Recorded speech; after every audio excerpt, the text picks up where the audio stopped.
রোকনুজ্জামান সাহেব সুন্দর বয়ান করলেন। আসলে এই ধর্মীয় একটা ঐতিহ্য, ইসলামিক ঐতিহ্য, আমাদের পূর্বপুরুষ থেকেই এই ঐতিহ্য ধারাবাহিকতা চালু রয়েছে। কিন্তু অত্যন্ত দুঃখের বিষয়, দেখেন বিগত সরকারের সময় আমরা যারাই এই ইসলামের নাম নিতাম, দাড়ি টুপি দেখলেই আমাদের উপরে একটা নির্যাতনের স্টিম রোলার চালিয়ে দেওয়া হতো। আপনারা দেখছেন এখন নির্বিঘ্নে নির্ভয় আমাদের হুজুররা বয়ান করছেন। হুজুর এখানে তার ভয়ের কিছু নাই, তাই না? এখন কিন্তু ভয়ের কোনো ওই কিছুই নাই, এবং থানা থেকেও এটার জন্য আর পারমিশন নেওয়া লাগে না। থানায় গেলেই এখন বলে আপনারা নির্বিঘ্নে নির্দ্বিধায় নির্ভয়ে আপনারা ইসলামিক জলসা আপনারা পালন করুন। এখানে আমার হাসান, পিতা মিন্টু মোল্লা, গ্রাম কুরুমদি, থানা মধুখালী, জেলা ফরিদপুর। এই ছেলেটি কোরআনের হাফেজ, 30 পারা কোরআন উনি কালের ধারণ করার যোগ্যতা অর্জন করেছেন। তার প্রতি আসলে কৃতজ্ঞতা বলার ভাষা আমার নাই। হুজুর রোকনুজ্জামানকে আমি রিকোয়েস্ট করব, বিনীত অনুরোধ করব, তার মাথায় পাগড়ি পরিয়ে তাকে সম্মানিত করার জন্য।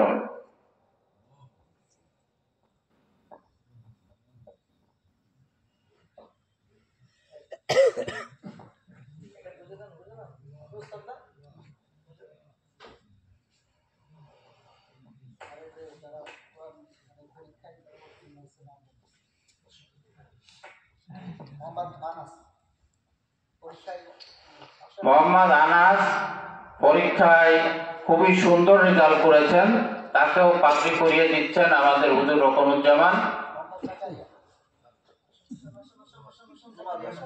এই জাকারিয়া কোথায়? এখন জাকারিয়া, তাকে রুমাল পরিয়ে দিচ্ছেন হুজুর রোকনুজ্জামান।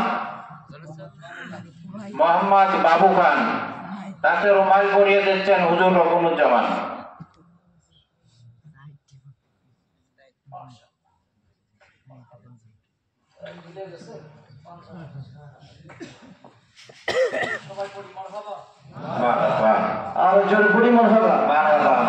সৌভাগ্য এই ছেলেদের।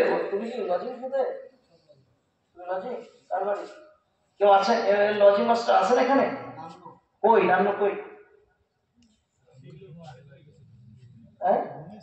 লজিং মাস্টার সাহেব, আপনি ভাগ্যবান। আপনার বাসায় ছেলেটা খেয়ে আজকে কোরআনে হাফেজ হলো, আজকে পাগড়ি পড়লো, আপনি ভাগ্যবান। আপনারা যারা বাচ্চাদের লজিং খাওয়াচ্ছেন, আপনার বাড়ির ভাত খাচ্ছে, এই প্রতিটা ভাত সাক্ষী দিবে কিয়ামতের ময়দানে। এই ভাতগুলো সাক্ষী দিয়ে আপনাকে